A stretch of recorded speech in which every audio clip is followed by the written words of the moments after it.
श्रीकृष्णाय नमः। वसुदेवसुतं देवं कंसचाणूरमर्दनं देवकी परमानन्दं कृष्णं वन्दे जगद्गुरुं।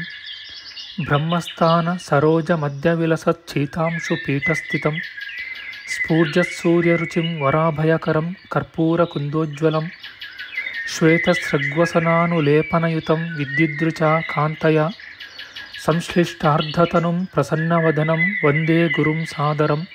श्रीगुरुभ्यो नमः। लंबोदरं परमसुन्दरमेकदन्तं रक्ताम्बरं त्रिनयनं परमं पवित्रम् उद्यद्दिवाकरकरोज्ज्वलकायकान्तं विघ्नेश्वरं सकलविघ्नहरं नमामि। त्वां देव विघ्नदलनेति च सुन्दरेति भक्तिप्रियेति सुखदेति फलप्रदेति विद्याप्रदेत्यगहरेति च ये स्तुवन्ति तेभ्यो गणेशवरदो भव नित्यमेव। श्रीमहागणपतये नमः। या कुन्देन्दु तुषारहारधवला या शुभ्रवस्त्रावृता या वीणा वरदण्डमण्डितकरा या श्वेतपद्मासना या ब्रह्माच्युतशङ्करप्रभृतिभिः देवैः सदा वन्दिता सा मां पातु सरस्वती भगवती निःशेषजाड्यापहा। श्रीसरस्वत्यै नमः। वेदार्थतत्त्वविशदीकरणेन पुंसाम् उच्चैर्गतिं जगति यो दयाय विधातुं रम्यां पुराणपदवीं प्रणिनाय तस्मै लोकेशवैभवपुषे ऋषये नमस्तात्। तस्मै व्यासाय मुनये सर्वज्ञाय महर्षये पराशर्याय शान्ताय नमो नारायणात्मने। श्रीव्यासाय नमः। नारायणं नमस्कृत्य नरं चैव नरोत्तमं देवीं सरस्वतीं व्यासं ततो जयमुदीरयेत्। कनकरुचिदुकूलः कुण्डलोल्लासिगल्लः शमितभुवनभारः कोऽपि लीलावतारः त्रिभुवनसुखकारी शेषशायी मुकुन्दो परिकलितरमाङ्गो मङ्गलं नस्तनोतु। नमामि गोविन्दपदारविन्दं सदेन्दिरानन्दनमुत्तमाढ्यं जगज्जनानां हृदि सन्निविष्टं महाजनैकायनमुत्तमोत्तमं। नमस्ते चक्रहस्ताय शार्ङ्गहस्ताय ते नमः। नन्दहस्ताय ते विष्णो शङ्खहस्ताय ते नमः। ॐ नमो वासुदेवाय नमः संकर्षणाय च प्रद्युम्नाय नमस्तुभ्यम् अनिरुद्धाय ते नमः। पातालादुत्पतिष्णोर्मकरवसतयो यस्य पुच्छाभिघाता दूर्ध्वं ब्रह्माण्डखण्ड व्यतिकरविहित व्यत्यये नापतन्ति विष्णोर्मत्स्यावतारे सकलवसुमती मण्डलं व्यश्नुवानः तस्यास्योदीरितानां ध्वनिरपहरता दश्रियं वश्रुतीनां। ಶ್ರೀಮತ್ಸ್ಯರೂಪಿ ಪರಮಾತ್ಮನೇ ನಮಃ. ಪ್ರಿಯ ಬಾಂಧವರೇ, ನಮ್ಮ ಈ ಶ್ರೀ ಲಾಲೀಕೃಷ್ಣ ಚಾನಲ್ಗೆ ಸ್ವಾಗತ. ಇಂದಿನ ವಿಡಿಯೋದಲ್ಲಿ ನಾವು ಶ್ರೀ ಮತ್ಸ್ಯ ಮಹಾಪುರಾಣದ 2ನೇ ಮತ್ತು 3ನೇ ಸಂಪುಟದ ಪೀಠಿಕೆಯ ವಿಚಾರ ಮಾಡೋಣ. ಶ್ರೀಕೃಷ್ಣಾಯ ನಮಃ. ಶ್ರೀಮದ್ ಮತ್ಸ್ಯ ಮಹಾಪುರಾಣದ 51ನೇ ಅಧ್ಯಾಯದಿಂದ 112ನೇ ಅಧ್ಯಾಯಗಳು 2ನೇ ಸಂಪುಟದಲ್ಲಿ ವಿಹಿತವಾಗಿವೆ. ಈ ಸಂಪುಟದಲ್ಲಿ ಮುಖ್ಯವಾಗಿ ಕರ್ಮಯೋಗವು ಪ್ರತಿಪಾದಿತವಾಗಿದೆ. ಕರ್ಮಾನುಷ್ಠಾನಕ್ಕೆ ಅತ್ಯವಶ್ಯಕವಾದ ಅಗ್ನಿಯ ಸ್ವರೂಪ, ಪ್ರಭೇದ, ವಂಶ ವಿಸ್ತಾರ ಇವು ಮೊತ್ತಮೊದಲು ವರ್ಣಿಸಲ್ಪಟ್ಟಿವೆ. ಎಲೈ ಸೂತ ಮಹರ್ಷಿ, ಕರ್ಮಯೋಗದ ಲಕ್ಷಣವನ್ನು ಕೇಳಬೇಕೆಂದು ಬಯಸುತ್ತೇವೆ ಎಂದು ಋಷಿಗಳು ಪ್ರಾರ್ಥಿಸುತ್ತಾರೆ.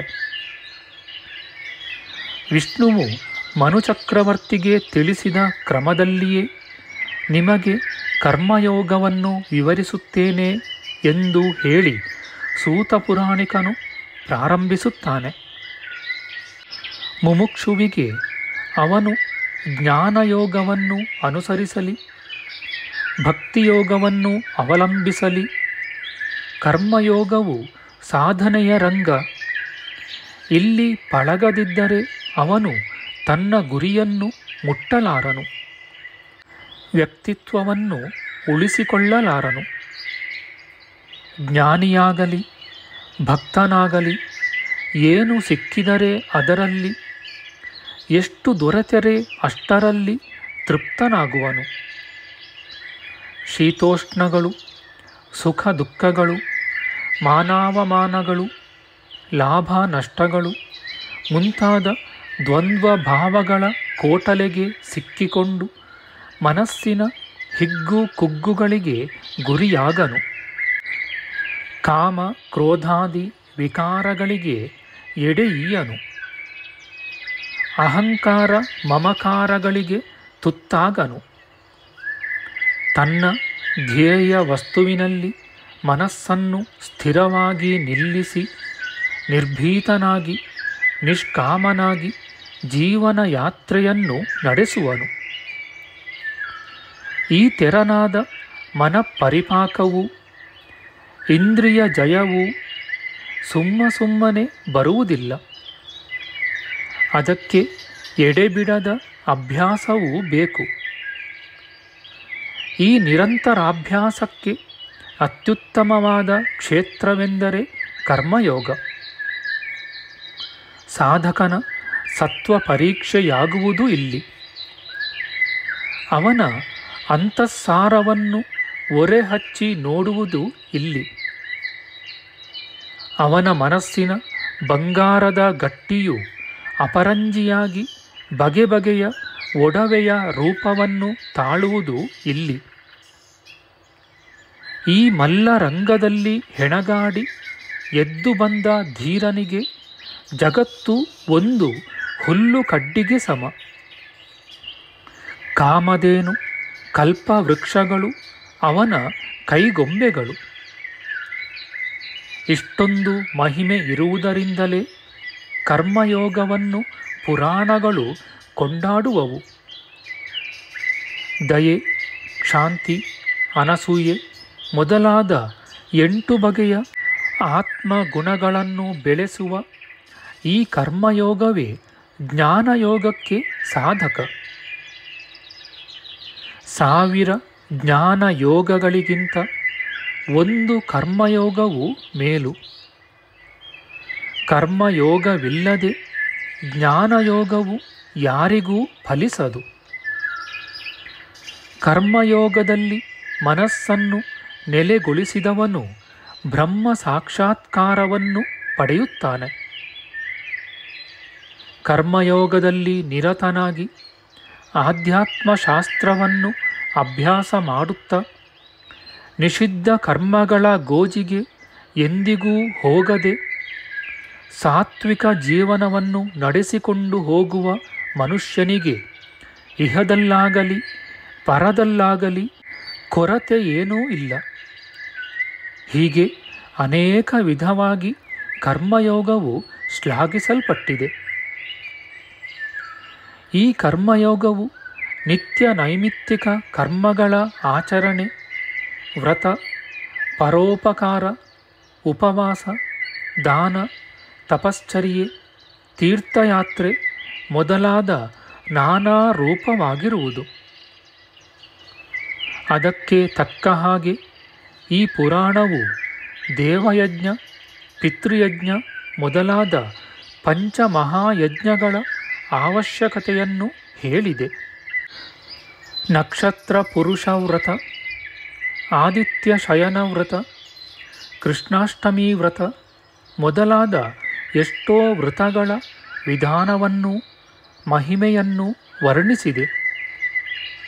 ಕೆರೆ ಕಟ್ಟೆಗಳನ್ನು ತೋಡಿಸುವಾಗ, ತೋಪುಗಳನ್ನು ನೆಡೆಸುವಾಗ ಅನುಸರಿಸಬೇಕಾದ ವಿಧಿಯನ್ನು ತಿಳಿಸಿದೆ. ಗೋದಾನ, ತಿಲದಾನ ಮೊದಲಾದ ನಾನಾ ವಿಧವಾದ ದಾನಗಳ ರೀತಿಯನ್ನು, ಫಲವನ್ನು ವಿವರಿಸಿದೆ. ಗ್ರಹಣ ಸ್ನಾನ ವಿಧಿ, ನವಗ್ರಹ ಹೋಮ ವಿಧಿ ಮೊದಲಾದ ಶಾಂತಿ ಕರ್ಮಗಳ ಕ್ರಮವನ್ನು ಉಪದೇಶಿಸಿದೆ. ಅಷ್ಟೇ ಅಲ್ಲ, ದ್ವೇಷ ಸಾಧನೆ, ಶತ್ರುನಾಶ, ಇವುಗಳಿಗಾಗಿ ನಡೆಸಬೇಕಾದ ಅಭಿಚಾರ ಕರ್ಮಗಳ ಬಗೆಯನ್ನು ಕೂಡ ನಿರೂಪಿಸಿದೆ.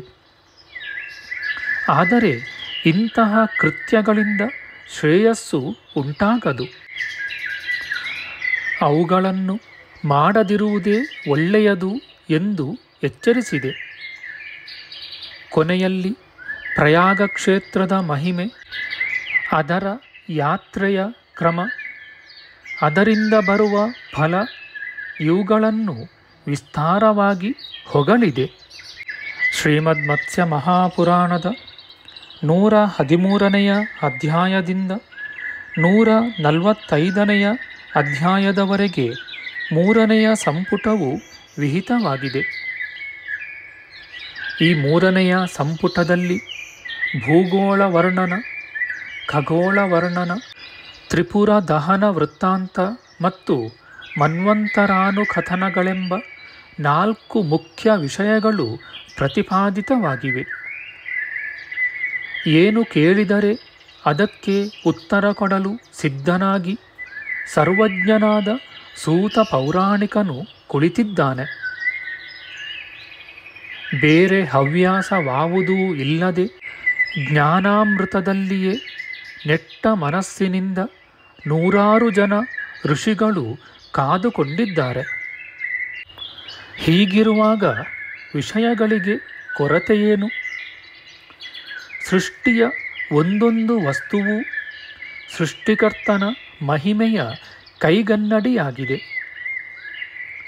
ಅದರ ಸೌಂದರ್ಯವನ್ನು, ವೈಚಿತ್ರ್ಯವನ್ನು ಅನುಭವಿಸಿದಂತೆಲ್ಲ ಮನಸ್ಸು ಹೊರಗಿನ ಪ್ರಪಂಚದಿಂದ ದೂರ ದೂರವಾಗಿ ಸರಿಯುತ್ತಾ ತೆರೆಯ ಮರೆಯಲ್ಲಿ ಅಡಗಿರುವ ಸೌಂದರ್ಯ ನಿಧಿಯಾದ ಆ ಪರಮಾತ್ಮನಲ್ಲಿ ಲೀನವಾಗುತ್ತದೆ.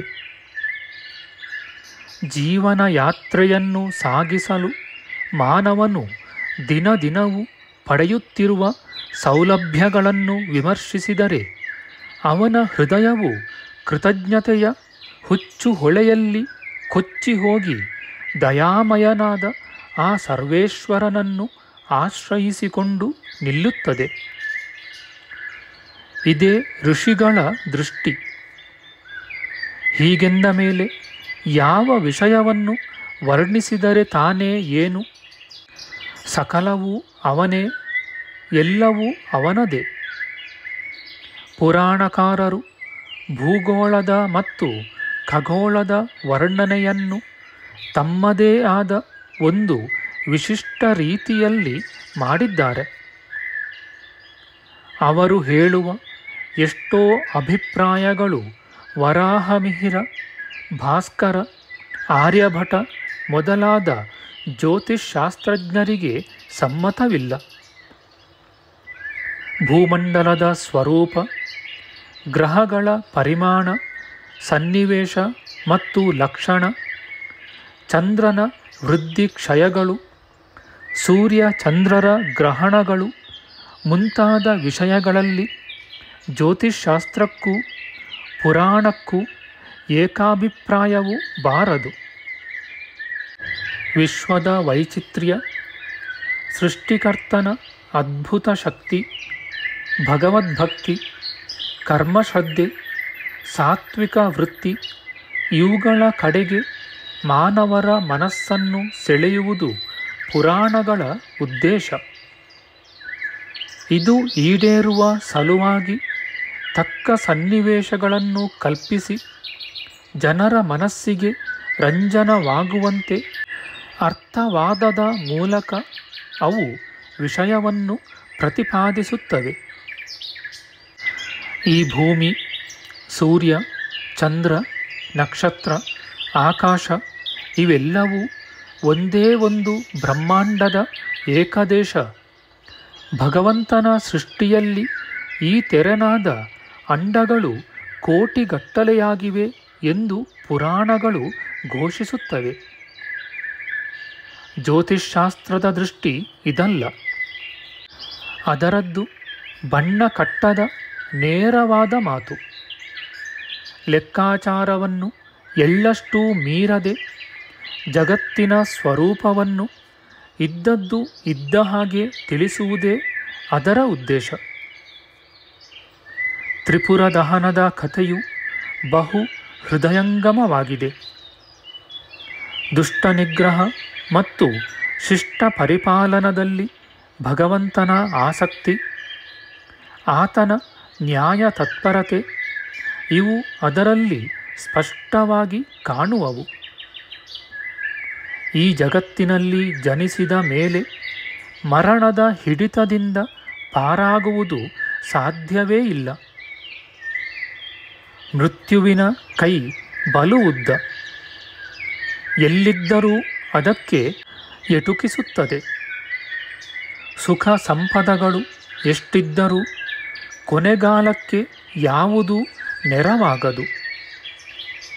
ಎಷ್ಟೇ ಪ್ರಬಲನಾಗಿರಲಿ ಜಗತ್ತಿಗೆ ಕಂಟಕನಾದವನನ್ನು ದೈವವೇ ನಾಶ ಮಾಡುತ್ತದೆ ಎಂಬ ಚಿರಂತನವಾದ ಸಂದೇಶವನ್ನು ತ್ರಿಪುರಾಸುರರ ಜೀವನವು ಲೋಕಕ್ಕೆ ಸಾರಿ ಹೇಳುತ್ತದೆ. ಚತುರ್ಯುಗಗಳ ಪರಿಮಾಣ ಮತ್ತು ಲಕ್ಷಣ, ಧರ್ಮದ ಉನ್ನತಿ ಮತ್ತು ಅವನತಿ, ಅದಕ್ಕೆ ತಕ್ಕಂತೆ ಜನರ ಜೀವನದಲ್ಲಿ ಸುಖ ದುಃಖಗಳ ಏರು ತಗ್ಗುಗಳು, ಶ್ರೌತ ಸ್ಮಾರ್ಥ ಧರ್ಮಗಳು ಇವೆಲ್ಲವೂ ಈ ಭಾಗದಲ್ಲಿ ವಿವರಿಸಲ್ಪಟ್ಟಿವೆ. ಮಂತ್ರಗಳನ್ನು ಸಾಕ್ಷಾತ್ಕರಿಸಿಕೊಂಡು ಅವುಗಳನ್ನು ಪ್ರಚಾರಕ್ಕೆ ತಂದ ಬ್ರಾಹ್ಮಣ, ಕ್ಷತ್ರಿಯ ಮತ್ತು ವೈಶ್ಯ ವರ್ಣಗಳಿಗೆ ಸೇರಿದ 92 ಮಂದಿ ಋಷಿಗಳ ಲೋಕೋಪಕಾರವನ್ನು ಸ್ಮರಿಸಿ 3ನೆಯ ಸಂಪುಟವು ಸಮಾಪ್ತವಾಗುತ್ತದೆ.